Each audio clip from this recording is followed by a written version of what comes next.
So what are we even making here today? Barbecue on a bun. Sloppy Joe's. Sloppy Joe's might be the originator of slop foods. I haven't had a Sloppy Joe probably in 25 years, and I haven't seen anyone suggest we have them in probably 25 years as well. But I was sort of inspired, I guess you might say. I was at the grocery store the other day, and I saw cans of Manwich, like the mix in the can, that were marked down to like 75 cents a can. And I was like, I haven't thought of Sloppy Joes in a long time. I wonder what they're like, you know what I mean? I know kind of like vaguely in my mind what a Sloppy Joe is like, but I was kind of curious. I'm like, I wonder if one of my weirder community cookbooks, which I basically never use, which is called Meats, favorite recipes of American home economic teachers, Meats edition. So you can imagine what kind of horrifying discoveries await me. And look at the copyright from 1962. So these are going to be real quality selections in here. And just going through it too, there's some very strange things in here. Things we most certainly do not make anymore that I'm very interested to try and make. There's a lot of different weird burger recipes in here, so I'll definitely have to make those. But a little background on the Sloppy Joe, in case you're wondering, because I'm sure you are.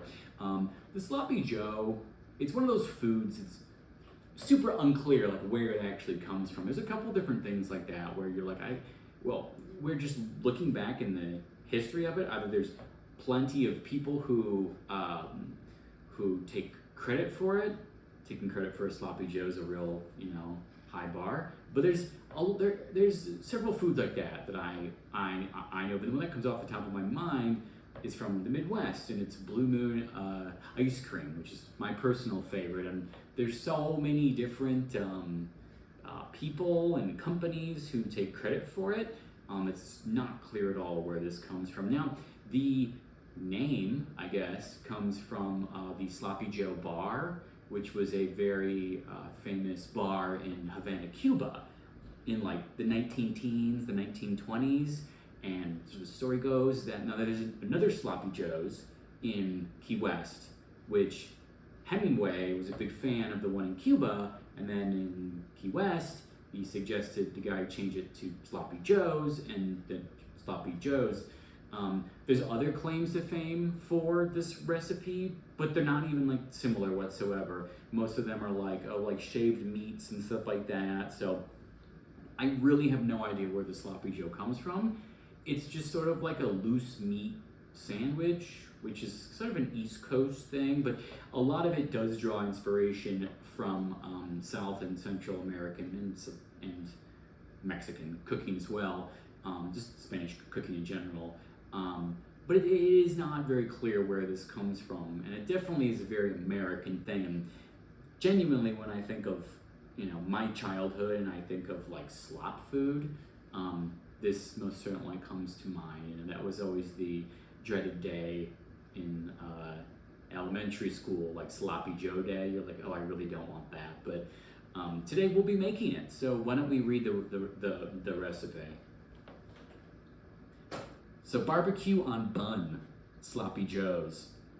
1 pound ground beef, 1 can tomato paste, 1/4 of a cup of catsup, 1/3 cup chopped onion, 1/3 cup chopped celery, 1/2 cup of water, by the way, that's tablespoon, prepared mustard, 1/2 teaspoon chili powder, 1/2 teaspoon paprika, 1/2 teaspoon garlic salt, and pepper.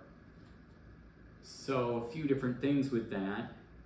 A lot of old cookbooks, they're highly unstandardized as to, like the abbreviation for tablespoon and teaspoon. They're all over the place. The modern day teaspoon, or tablespoon, marking I should say, is TBSP in all caps, or typically all caps. But that's the common abbreviation for it. TSP is teaspoon typically today. But old cookbooks, they're all over the place. Sometimes they have the exact same abbreviation in the book, and then you're like, well, I don't know. And some of these I've seen in some recipes in this cook, I see TSP, and I see some with a lowercase t, and then the uppercase T for tablespoon. So it's super unstandardized at this time. I don't know why, but it's not. A few other things. Can of tomato paste. It's your typical like 6-ounce can. I assume that's what it means, because any more than this seems like quite a bit. And when it says prepared mustard, it means like your standard mustard you buy and use from the store, as opposed to the powder mustard, which is not the same, doesn't have the same taste because it's an unprepared mustard. Mustards are typically mixed with like vinegar or some kind of vinegar to get it to its consistency and taste that you're used to. All right, so why don't we read the recipe now? Brown beef and onions. Simmer celery in water. Combine beef, onions, celery, and remaining ingredients. Simmer, serve on hamburger buns. Now there's a couple recipes for, well actually I was a little surprised because my conception of the sloppy Joe, I'm like, that is such a like 60s, 50s, like 70s sort of thing. It's just like, oh, like here you go.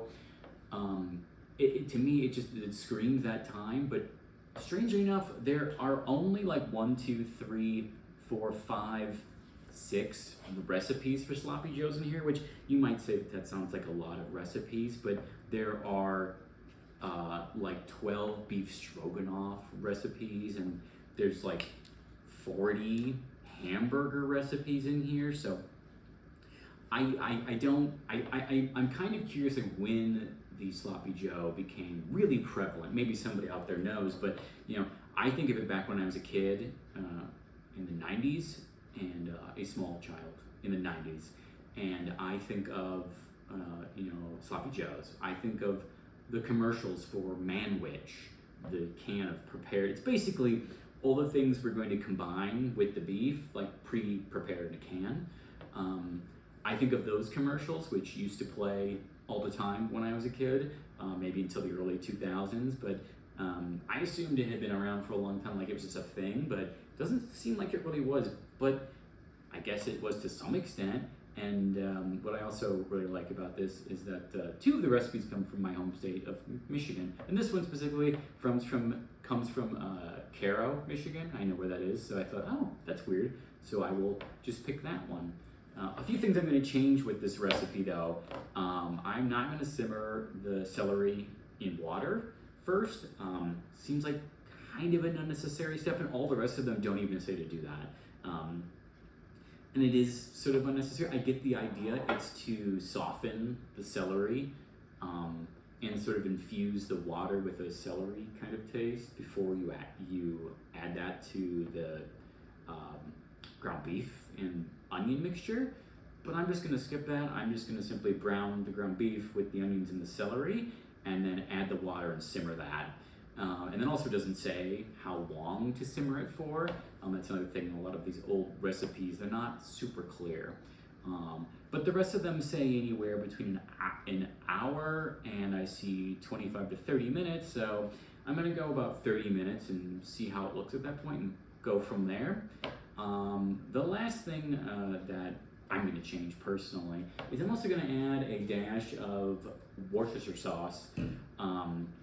They pretty much all include that except for this one, and it would give it a nice taste and kind of help with the sort of barbecue-y kind of flavor, the sort of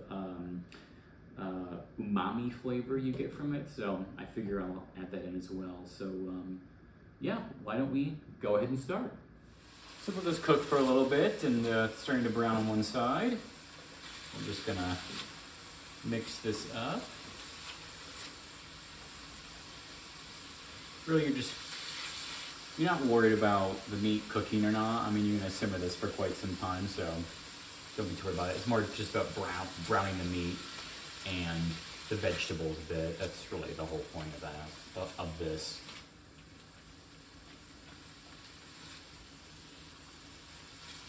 I was really tempted when I was at the store to buy a can of the Manwich mix just to compare it like to this, but I don't know, I felt very strange buying a can of the Manwich. Maybe people out there still really like it. I have no idea, but I don't know. Sloppy joes are certainly not something I've thought too much about in the past, 2 decades of my life.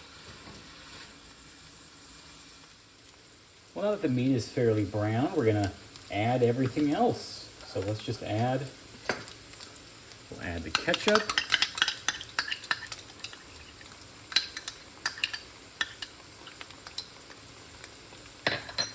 Feels kind of horrifying to make, but hey. Guess I had sloppy joes when I was a kid. Gonna add the tomato paste.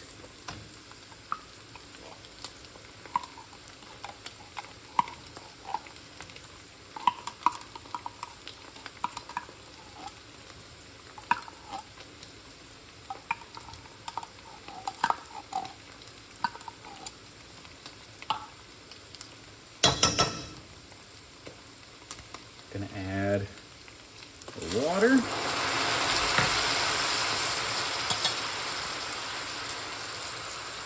Spices.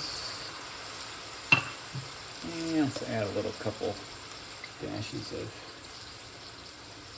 this. All right, we're just gonna mix it all together.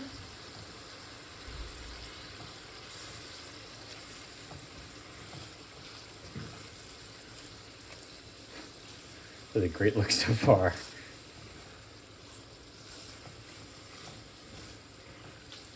We're just going to mix this all together. We're going to put the top on and put the heat down to low. Let it simmer for a half an hour and come back to it and see. Maybe you'll do a full hour, I'm not exactly sure. And then we will give it a try. Well, there we have it, the Sloppy Joe from 1962. Yeah, I let it simmer on low heat for about 20 minutes, and then I turned off the heat and let it just sort of like cool and continue to simmer for the next 10 minutes, so about a half an hour in total. That's it.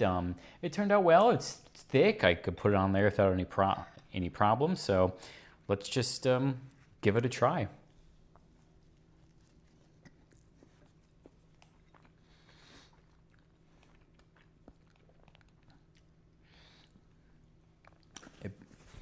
Definitely it unlocks a core memory there, having this. Because like I said, I haven't had a sloppy joe since I was a little kid. It's actually pretty good.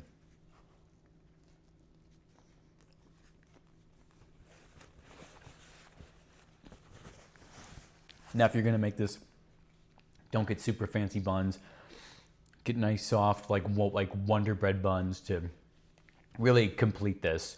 But for all that I said before about sloppy joes, it's actually pretty good. And there's a reason why people made these recipes back then, and why maybe these sorts of things will sort of come back in vogue a bit. Not because this is, a slop meal. It's really not. I mean, there's more to it than that, but with the price of everything, food and whatnot, it makes sense to take cheaper meats, like just a bog standard ground beef you buy in the store, and do something with it. Do something besides, oh, I'm gonna cook it in a pan with whatever, noodles or something, or make a hamburger or whatever. You make something a little different. Something that's really not all that hard or expensive at all. I mean, all the things that I put in this are very, very cheap and very accessible to most people. So yeah, I would definitely give this a try if you have never had a sloppy joe in your life, or if sloppy joes are your favorite, or if you just haven't had a sloppy joe in 25 years like me, maybe give it a try and enjoy one. So if you like the video, make sure you like, comment, and subscribe. It really helps with the algorithm and all of that. So yeah, I'll see you next time.